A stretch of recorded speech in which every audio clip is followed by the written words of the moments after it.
శుక్లాం బ్రహ్మ విచారసార పరమాద్యాం జగద్వ్యాపినీం వీణా పుస్తకధారిణీం అభయదాం జాడ్యాంధకారాపగాం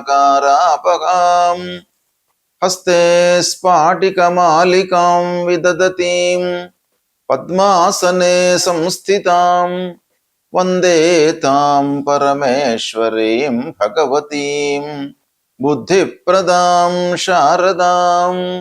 శ్రీ మహాగణాధిపతయే నమః. శ్రీ మహాసరస్వత్యై నమః. శ్రీ గురుభ్యో నమః. సెప్టెంబర్ 2026 సంవత్సరంలో గోచార ఫలితాలు ఎలా ఉన్నాయి అనే విషయాన్ని గనక మనం చూసినట్టయితే, ప్రథమంగా ఈ సెప్టెంబర్ మాసంలో గ్రహస్థితి ఎలా ఉంది? ఈ గ్రహస్థితి అనుకూలంగానే 12 రాసుల వారికి ఫలితాలు ఉంటాయి కనుక ఈ ముఖ్యమైనటువంటి 8 గ్రహాలు ఈ రాసులలో సంచరిస్తున్నాయి అనే విషయాన్ని మనం చూసినట్టయితే, సెప్టెంబర్ 17వ తారీఖు వరకు సూర్యుడు సింహరాశిలో సంచరిస్తున్నాడు. తదనంతరం కన్యారాశిలోకి ప్రవేశించి మాసం చివరి వరకు కూడాను కన్యారాశిలో సంచరిస్తున్నాడు. ఇక కుజుడు 18వ తారీఖు వరకు మిథున రాశిలో సంచరిస్తున్నాడు. తదనంతరం కర్కాటక రాశిలోకి ప్రవేశించి మాసాంతం కూడాను కర్కాటక రాశిలో ఉంటున్నాడు. ఇక బుధుడు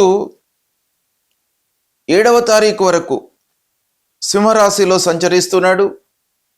తర్వాత కన్యారాశిలోకి ప్రవేశించి 26వ తారీఖు వరకు కన్యారాశిలో ఉంటున్నాడు.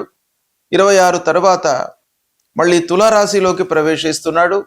మాసం చివరిలో తులారాశిలో 4 రోజులు సంచరిస్తున్నాడు. ఇక గురు భగవానుడు 2 జూన్ నుండి కర్కాటక రాశిలోకి ప్రవేశించాడు గనక ఈ సెప్టెంబర్ మాసం లోపల కూడాను కర్కాటక రాశిలో సంచరిస్తున్నాడు. శుక్రుడు 2 సెప్టెంబర్ నుండి తులారాశిలోకి ప్రవేశించి మాసం మొత్తం కూడాను తులారాశిలో సంచరిస్తున్నాడు. శనైశ్వరుడు మీనరాశిలో వక్రించి సంచరిస్తున్నాడు. రాహువు కుంభరాశిలో సంచరిస్తున్నాడు. కేతువు సింహరాశిలో సంచరిస్తున్నాడు. ఈ విధంగా సెప్టెంబర్ మాసంలో ఈ ముఖ్యమైనటువంటి గ్రహాలు ఈ రాశుల్లో సంచరిస్తున్నాయి. ఈ సంచారాన్ని దృష్టిలో పెట్టుకొని 12 రాశులలో జన్మించినటువంటి వారికి ఫలితాలు ఎలా ఉంటాయి అనే విషయాన్ని మనము తెలుసుకుందాం. మేషరాశి వారికి సెప్టెంబర్ మాసంలో ప్రత్యేకంగా పురుషులకు గోచార ఫలితాలు ఎలా ఉంటాయి అనే విషయాన్ని గనక మనం చూసినట్టయితే, ముఖ్యమైనటువంటి గ్రహాలు ఏ ఏ స్థానాలలో సంచరిస్తున్నాయి అనేటువంటిది ప్రధానమైనటువంటి అంశం. తదనుగుణంగా ఫలితాలు ఉంటాయి కనుక సూర్యుడు 5, 6 స్థానాలలో సంచరిస్తున్నాడు. అంటే 5వ స్థానము ప్రతికూలంగా ఉంటుంది. 17వ తారీఖు నుండి 6వ స్థానంలోకి ప్రవేశిస్తున్నాడు. 6వ స్థానము సూర్యుడికి అనుకూలమైనటువంటి ఫలితాలను ఇచ్చేటువంటి స్థానం. అలాంటి స్థానంలో సూర్యుడు 17వ తారీఖు నుండి మాసాంతం వరకు కూడాను ఉంటున్నాడు. శుభప్రదం. కుజుడు 3, 4 స్థానాలలో సంచరిస్తున్నాడు. అంటే 18వ తారీఖు వరకు 3వ స్థానంలో సంచరిస్తున్నాడు గనుక శుభప్రదం. తదనంతరం అర్ధాష్టమ స్థానంలోకి ప్రవేశిస్తున్నాడు, ప్రతికూలం. బుధుడు 5, 6, 7 స్థానాలలో సంచరిస్తున్నాడు, అనుకూలంగా ఉన్నాడు. గురువు అర్ధాష్టమ స్థానంలో సంచరిస్తున్నాడు, 4వ స్థానంలో సంచరిస్తున్నాడు. అయితే ఇక్కడ ప్రత్యేకమైనటువంటి కాంబినేషన్ మూలకంగా మేషరాశి వారికి భాగ్యాధిపతి అయినటువంటి ఆ బృహస్పతి 4వ స్థానంలో ఉచ్చస్థితుడై సంచారం చేస్తున్నాడు గనుక కొన్ని మంచి ఫలితాలను ఇచ్చేటువంటి అవకాశం కూడాను ఉంది. శుక్రుడు 7వ స్థానంలో ప్రతికూలంగా సంచరిస్తున్నాడు. శనైశ్వరుడు ఏల్నాడు శని 12వ స్థానంలో సంచారం ప్రతికూలం. రాహువు మట్టుకు 11వ స్థానం లాభస్థానంలో సంచరిస్తున్నాడు, చాలా అనుకూలంగా ఉన్నాడు.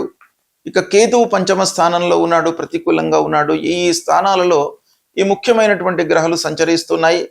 అయితే వీటి యొక్క ప్రభావము తదనుగుణంగా ఫలితాలు ఎలా ఉంటాయి అనేటువంటి విషయాన్ని గనక మనం చూసినట్టయితే, సూర్యుడు 5వ స్థానంలో సంచారం 2 వారాలు ప్రతికూలం గనక కొన్ని విషయాలలో జాగ్రత్తలు తీసుకోవాలి. ముఖ్యంగా పిల్లల విషయము, వాళ్ళ యొక్క చదువు విషయం లోపల, వాళ్ళ డెవలప్మెంటు, తర్వాత వాళ్ళను సెటిల్మెంట్ చేసేటువంటి క్రమం లోపల కొంత మనం శ్రద్ధ తీసుకోవాలి. ఇకపోతే 17 తర్వాత సూర్యుడి యొక్క అనుకూలత బాగా ఉంది కాబట్టి మేషరాశి వారికి పంచమాధిపతి సూర్య భగవానుడు. అలాంటి సూర్య భగవానుడు గోచార రీత్యా 6వ స్థానంలో అనుకూలమైనటువంటి స్థానంలో సంచారం గనక మీరు శత్రువులపై విజయాన్ని సాధిస్తారు. మీకు ఎవరైతే గిట్టని వాళ్ళు ఉన్నారో, పూర్వము హాని తలపెట్టినటువంటి వాళ్ళందరి మూలకంగా మీరు లాభాలను పొందుతారు, వాళ్ళను జయిస్తారు. మంచి అవకాశాలను పొందేటువంటి అవకాశము మనకు ఇక్కడ బాగా ప్రస్ఫుటంగా కనబడుతుంది. ఇక 18వ తారీఖు వరకు కుజుడు 3వ స్థానంలో ఉన్నాడు, రాష్ట్రాధిపతి. ఇది కూడా చాలా అనుకూలమైనటువంటి ఫలితాలను ఇస్తుంది. సాహసంతో మీరు నిర్ణయాలు తీసుకుంటారు. కొత్త ప్రయత్నాలకు మీకు అనుకూలమైనటువంటి సమయము. ఇకపోతే తదనంతరం కుజుడు 4వ స్థానంలోకి ప్రవేశిస్తున్నాడు. కొన్ని జాగ్రత్తలు తీసుకోవాలి. ఇంటి లోపల కానివ్వండి, వాహనం విషయం లోపల కానివ్వండి, జాగ్రత్తలు మట్టుకు చాలా అవసరము. బుధుడి యొక్క స్థితి మూలకంగా మీకు విద్యార్థులకు, ముఖ్యంగా పరీక్షలకు ప్రిపేర్ అవుతున్నటువంటి వాళ్ళు, ఉద్యోగాల కొరకై ఇంటర్వ్యూలకు ప్రిపేర్ అవుతున్నటువంటి వాళ్లకు చాలా అనుకూలమైనటువంటి సమయము. ఉద్యోగంలో తెలివితో మీరు ప్రదర్శన చూపుతారు, మీ నైపుణ్యాన్ని ప్రదర్శిస్తారు. తదనుగుణంగా మీకు మంచి భవిష్యత్తు కనబడుతుంది. ఇకపోతే ఒప్పందాలు, భాగస్వామ్యముతో చేసేటువంటి వ్యాపారస్తులు మట్టుకు కొంత జాగ్రత్తగా ఉండండి, అది కూడాను అనుకూలిస్తుంది. ఇకపోతే ఇంటి లోపల కానివ్వండి, స్థిరాస్తుల విషయం లోపల కానివ్వండి, కొనడము, అమ్మడము, ఇలాంటి విషయాల్లో కొంత జాగ్రత్తలు తీసుకోండి. శుక్రుడు ముఖ్యంగా 7వ స్థానంలో సంచరిస్తున్నాడు, ప్రతికూలంగా ఉన్నాడు. భార్యాభర్తలు అనవసరమైనటువంటి వివాదాలు, తర్కము, తర్వాత ఆర్గ్యుమెంట్లోకి వెళ్లకుండా మీరు ఉన్నట్టయితే మీకు అనుకూలంగా ఉంటుంది. ఇకపోతే శనీశ్వరుడు 12వ స్థాన సంచారం, అనవసరమైనటువంటి ఖర్చులు గోచరిస్తున్నాయి. మానసికమైనటువంటి ఒత్తిడి, అనవసరంగా ప్రతి విషయం గురించి కూడాను మీరు ఆలోచించడం మూలకంగా మానసిక, శారీరక ఇబ్బందులను ఎదుర్కొనే అవకాశం కనబడుతుంది. దాన్ని కొంచెం తగ్గించుకోండి. ఇకపోతే రాహు యొక్క అనుకూలత బాగా ఉంది, ఆదాయం కలిసి వస్తుంది. లాభాల బాటన మీరు చేస్తున్నటువంటి పనులు ముందుకు సాగుతాయి. కొత్త పరిచయాలు, తద్వారా మీకు పనులు నెరవేరుతాయి. ఇకపోతే కేతువు మూలకంగా మట్టుకు మీకు సహనం చాలా అవసరము. పిల్లల విషయంలో, ఉద్యోగం చేస్తున్నటువంటి వాళ్లకు పదోన్నతిగా కనబడుతుంది. వ్యాపారులు కొత్త ఒప్పందాలతో ముందుకు వెళ్తారు. కోర్టు వ్యవహారాలలో అనుకూల పరిణామాలు కనబడుతున్నాయి. విదేశీ ప్రయత్నాలు చేస్తున్నటువంటి వారికి ప్రయత్నాలు ఫలిస్తాయి. తల్లిదండ్రుల యొక్క ఆరోగ్య విషయంపై మట్టుకు మీరు జాగ్రత్తలు తీసుకోవాలి. శుభకార్యాలు జరిగే అవకాశం ఉంది. పెట్టుబడులు దీర్ఘకాలంలో మీరు చేసేటువంటివి ఏవైనా ఉన్నట్టయితే వాటిపై మనస్సు నిలపండి, తద్వారా మీకు లాభం చేకూరుతుంది. ఇక ఆరోగ్య విషయాన్ని నిర్లక్ష్యం చేయకూడదు. ఆరోగ్య విషయం లోపల జాగ్రత్తలు తీసుకోండి. స్నేహితుల సహాయ సహకారాలు బాగా కనబడుతున్నాయి. ఆధ్యాత్మిక కార్యక్రమాలలో పాల్గొంటారు. ఈ విధంగా ఓవరాల్గా మనం చూసినట్టయితే మేషరాశి వారికి శ్రమతో కూడుకున్నటువంటి విజయాలు, లాభాలు ఈ మాసంలో కనబడుతున్నాయి. దీన్ని సద్వినియోగపరచుకోండి. గోచార ఫలితాలను సాధారణంగా జన్మ సమయంలో చంద్రుడు ఉన్నటువంటి రాశి పరంగా ప్రస్తుతము ముఖ్యమైనటువంటి గ్రహాలు ఏ స్థానాలలో సంచరిస్తున్నాయి, తదనుగుణంగా ఫలితాలు ఎలా ఉంటాయి అనేటువంటి విషయం పైన మనం కాన్సన్ట్రేషన్ చేసి తదనుగుణంగా ఫలితాలను చెప్పడం జరుగుతుంది. అయితే ముఖ్యమైనటువంటి గ్రహాలు సూర్య భగవానుడు. సూర్యుడు ప్రధానంగా మనకు ఆరోగ్యాన్ని ఇచ్చేటువంటి ఒక గ్రహము. సూర్యనారాయణుడి మూలకంగా మనకు శారీరక సౌఖ్యము కలుగుతుంది.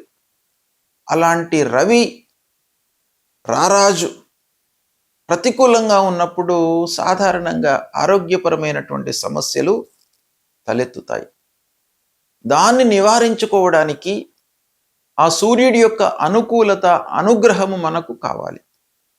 దానికి మనం ఏం చేయాలి అని అంటే, ప్రతినిత్యం కూడాను స్నానం చేసిన తర్వాత సూర్యుడికి నమస్కారం చేయండి.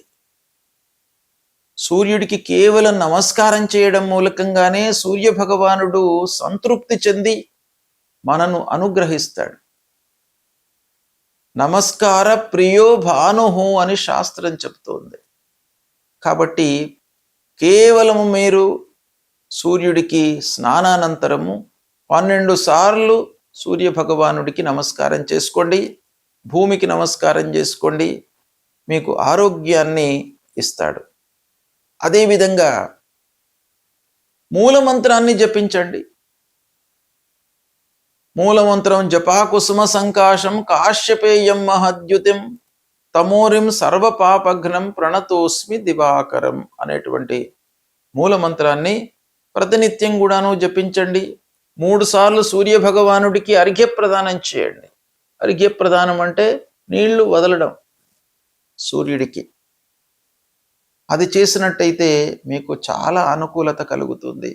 ఆదిత్య హృదయాన్ని స్తోత్ర పారాయణం చేయండి. సూర్యుడు ప్రధానమైనటువంటి గ్రహము. ఆరోగ్యమే మహాభాగ్యం కాబట్టి అన్ని విషయాలపైన కూడాను ఆరోగ్యము ఒక ప్రభావితం చేసేటువంటి అంశం.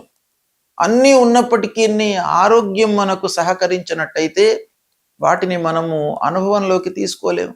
డబ్బు ఉన్నప్పటికీ, చదువు ఉన్నప్పటికీ, హోదా ఉన్నప్పటికీ, ఎన్ని ఉన్నా కూడాను ఆరోగ్యం ప్రధానం గనుక సూర్య భగవాను మీరు సంతృప్తి చేసుకోవడము, ఆ భగవంతుడి యొక్క అనుగ్రహం పొందడం చాలా అవసరం. అదేవిధంగా కుజుడి యొక్క ప్రభావం కూడాను బాగా ఉంటుంది జాతకులపైన. గోచార రీత్యా అర్ధాష్టమ స్థానము, అష్టమ స్థానము, ద్వాదశ స్థానము ఇలాంటి దుస్థానాలలో సంచరిస్తున్నటువంటి సమయంలో అనవసరమైనటువంటి కలహాలు, విద్వేషాలు, మధ్యవర్తిత్వం వహించడం మూలకంగా వచ్చేటువంటి ఇబ్బందులు, కోర్టు వ్యవహారాలు ఇవన్నీ కూడాను కుజుడి మూలకంగా తలెత్తేటువంటి సూచనలు బాగా ఉంటాయి. కాబట్టి కుజుడిని మీరు అనుగ్రహము చేసుకోవాలి. ఆ కుజ భగవానుని యొక్క అనుగ్రహం మీకు కావాలి అనంటే సుబ్రహ్మణ్య స్వామిని కొలవండి. సుబ్రహ్మణ్య స్వామిని కొలవడం మూలకంగా మీకు మీ లోపల ధైర్య సాహసాలను ఇస్తూ అనవసరమైనటువంటి విషయాలలో తలదూర్చకుండా మిమ్మల్ని కాపాడుతాడు. అది చాలా ముఖ్యమైనటువంటి అంశం. అంతేకాకుండా మూలమంత్రాన్ని ప్రతినిత్యం కూడాను జపించుకోండి. ధరణీ గర్భ సంభూతం విద్యుత్ కాంచన సన్నిభం కుమారం శక్తిహస్తంచ మంగళం ప్రణమామ్యహం అనేటువంటి మూలమంత్రాన్ని ప్రతినిత్యం చదువుకోండి. ఇక ప్రధానమైనటువంటి గురుగ్రహము అన్ని విషయాలపై ప్రభావాన్ని చూపించేటువంటి ఆ గురువు ప్రతికూలంగా ఉన్నప్పుడు తల్లిదండ్రులను సేవించండి. తండ్రి యొక్క ఆరోగ్యాన్ని తెలుసుకోండి. ఆయనకు కావలసినటువంటి సపర్యలను చేయండి. తల్లి యొక్క ఆరోగ్యాన్ని తెలుసుకోండి. ఆమెకు కావలసినటువంటివన్నీ కూడాను మీరు సమకూర్చే ప్రయత్నాలు చేయండి. తల్లిదండ్రుల యొక్క అనుగ్రహమే గురువు యొక్క అనుగ్రహము. తల్లిదండ్రులకు నిత్యం కూడాను మీరు పాదాభివందనం చేయండి. తద్వారా వాళ్ళ యొక్క అనుగ్రహం మీకు లభిస్తుంది. ప్రథమ గురువులు తల్లిదండ్రులు. దక్షిణామూర్తి స్తోత్ర పారాయణం చేసుకోండి. దత్తాత్రేయ స్వామి యొక్క చరిత్రను పఠించండి. దత్తాత్రేయ స్వామి దేవాలయానికి వెళ్ళండి. మూలమంత్రాన్ని చదువుకోండి. దేవానాంచ ఋషీణాంచ గురుం కాంచన సన్నిభం వందనీయం త్రిలోకానాం తం నమామి బృహస్పతి అనేటువంటి మూలమంత్రాన్ని ప్రతినిత్యం కూడాను చదువుకోండి. ఇక శనీశ్వరుడు ప్రధానమైనటువంటి గ్రహము. అన్ని ఆటంకాలకు, ఆలస్యానికి, విఘ్నాలకు కారణమైనటువంటి వాడు శనీశ్వరుడు. ఎక్కువ రోజులు ఉంటాడు ఒక రాశిలో. కాబట్టి ఆ శనీశ్వరుడి యొక్క ప్రభావం మన పైన ఉండడం చాలా సహజం. కాబట్టి దుస్థానాలలో సంచరిస్తున్నటువంటి సమయంలో ప్రత్యేకంగా శని విషయమై హనుమాన్ చాలీసా ప్రతినిత్యం కూడాను చదవండి. ఆంజనేయ స్వామిని దర్శించండి. ఆంజనేయ స్వామి మూలకంగా మీ లోపల ఆలస్యము, ఎంత కలిగినప్పటికీ, ఎన్ని విఘ్నాలు మీకు తలెత్తినప్పటికీ మీ లోపల ధైర్యము, సాహసము, ఏకాగ్రత, పట్టుదల నిలిపేటువంటి అవకాశాలు ఆ ఆంజనేయ స్వామి యొక్క అనుగ్రహం మూలకంగా మీకు కలుగుతుంది. కాబట్టి ప్రతినిత్యం కూడాను ఆంజనేయ స్వామిని దర్శించుకోండి, అమ్మవారిని దర్శించుకోండి, గణపతిని స్మరించండి.